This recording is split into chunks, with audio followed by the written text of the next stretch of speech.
and I'm black, y'all, and I'm blacker than black, and I'm As a black man, I said to white people, you will give up the money. I wish we had a camera to span and see all these white faces in here. I wish the camera would span.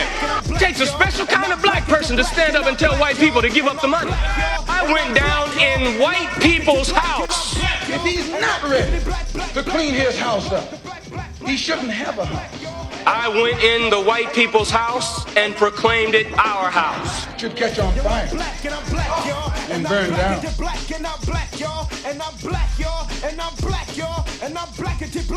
I don't have that filtered through the lens of some dude who divested from his own community to build a cult with a bunch of white ladies and light brown children. Wear a wig if you want to wear. Some people were like, I just don't want to do my hair every day. Good, then don't do your hair every day. Sure. Nobody. Sure. Have a good life. So this actually deals with it. So I want to bring. Oh, hold on. There's something else. What y'all doing? I'm sorry. Okay, so if you're confused, I ain't gonna mess with you. No. Is there a question we can answer? The devil's done sitting on the ground. Is there something? Oh, Want brother, a pillow? Okay, so we about to cut it off, I think. But there is such a thing as white supremacy, and there is such a thing as a system. And we have all been affected by it. Now, we're not woke people. Like, we're not what people would consider woke. But there is such a thing as a system, there is such a thing as American slavery, and there is such a thing as white supremacy that has influenced all of us.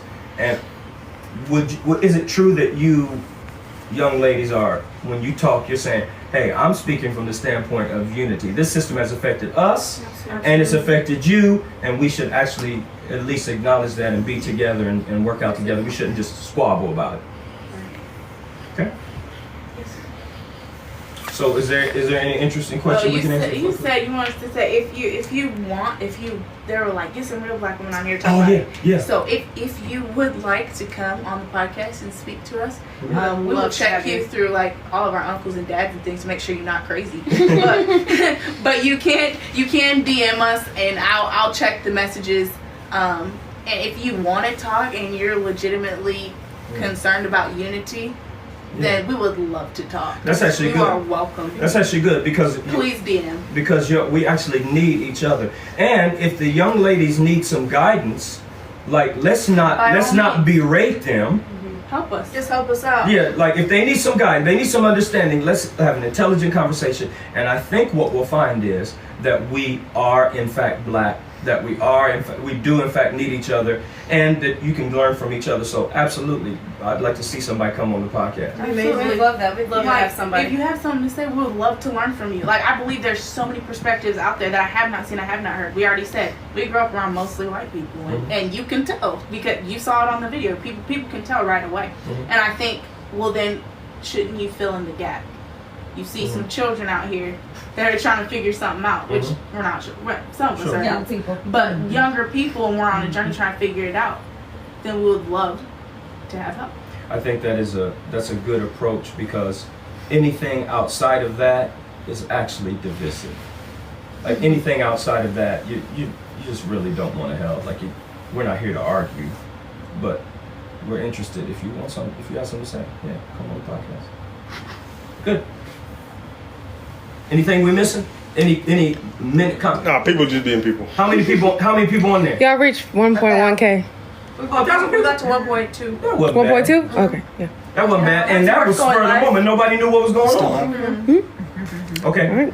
Yeah, so we're good. Is this gonna go on YouTube afterwards, edited? Potentially. So we should probably. My question is, why is there always this push towards black women to accept ourselves naturally? No weave, no lashes, no this, no that. Y'all don't be doing that to nobody else. Like, I don't understand. If we like it, why can't we like it? Like, why do you think that we think that we're not beautiful without it? Like, who's telling y'all that we think that? Leave us alone. We're happy with the bundles, with the lashes, with the makeup. We're happy. That's us. There's a clip of a group of biracial presenting women with interesting braided hair and wearing all black clothing and bomber jacket. I don't know what kind of clothes they have on. People are saying that the most important point to take away is that don't police black women and how they want to appear. Yeah. Why is no one asking the questions about who are these people? Why are they dressed like that? What kind of hair braiding routine is it? Do you have to have your hair braided and then put it into a bun of some sort? Is that like a requirement to be in whatever group they're in? Like, I have so many questions about who they are and where they came from and why they're all dressed in a uniform. It's all like they're wearing all black clothing and like black collared shirts that are buttoned up to here. Who are saying about the way other black women dress and the fact that they're referring to black women as if they're not part of the group? Frankly, until I know what group they're a part of, they don't need to be in part of the black women group. They do look like outsiders. That's why they're talking like that. Who are they and where did they come from?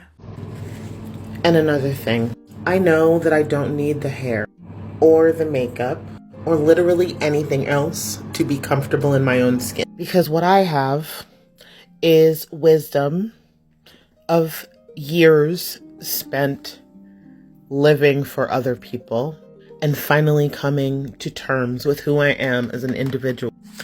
And I have also the knowledge of the history of the women and femmes who came before me and did it all before me. I don't have that filtered through the lens of some dude who divested from his own community to build a cult with a bunch of white ladies and light brown children. All right. With your probationary document, by the way, if you're just getting this, go back and look at all the other things that we posted. With your probationary document, you have 90 days to know all of our civil laws in the same way that anybody else would have to know the civil laws to immigrate to this country, to get entry to this country legally. You're going to have to know all our civic laws. You're going to have to know all the constitutional laws. You're going to have to be able to speak English, and you have only 90 days. Someone says 90 days is not enough. 90 days is plenty under an emergency. You have an opportunity. America is extending you an opportunity. And in 90 days, with all the technology we have, with all of the translation headphones, with Rosetta Stone and every single thing we have online, Babylon and all those other things, you must learn English to be able to pass the test within 90 days. If you can't do it in 90 days, too bad for you. You had a chance. I personally think you can learn English well enough if you put your foot down. 8 hours a day, you're going to work it out, or however many hours, bear with me, however many hours you need. You're going to learn English the way that you need to learn it in order to traverse through this land and be legal.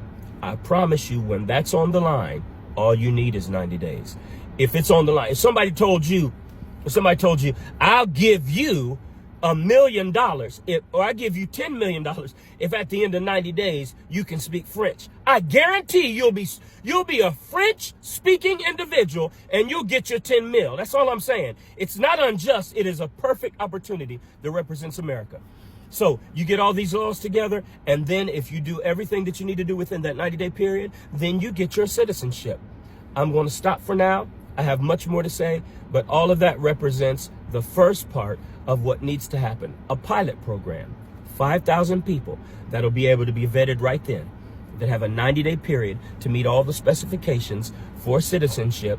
And the proof of it is Mr. Trump is taking their picture. We're going to form a documentary. Our cameras are rolling. It'll be on the White House website. All the world will see about it. It'll foster goodwill. It's a way to test. I'm saying test for the sake of others. I know this will work. It's a way to test and show the benevolence of the United States of America and to promote American ideals while at the same time ensuring the safety of its citizens, ensuring proper law and order, and demanding that the citizens be accountable to what the American idea is. You're going to pledge allegiance to the flag. You're going to know our civil laws. You're going to speak English, and you're going to be proud to be American, and you're not going to be some undercover terrorist that's undermining American ideas while we're here. It's a way to expressly promote those American ideas in this pilot program, this very small amount of 5,000. Stand white people. But I don't know what I would do without white people. But what are you saying? I'm confused. You are not confused. You want to be white so bad? I'm not wrong. You want to be white so bad.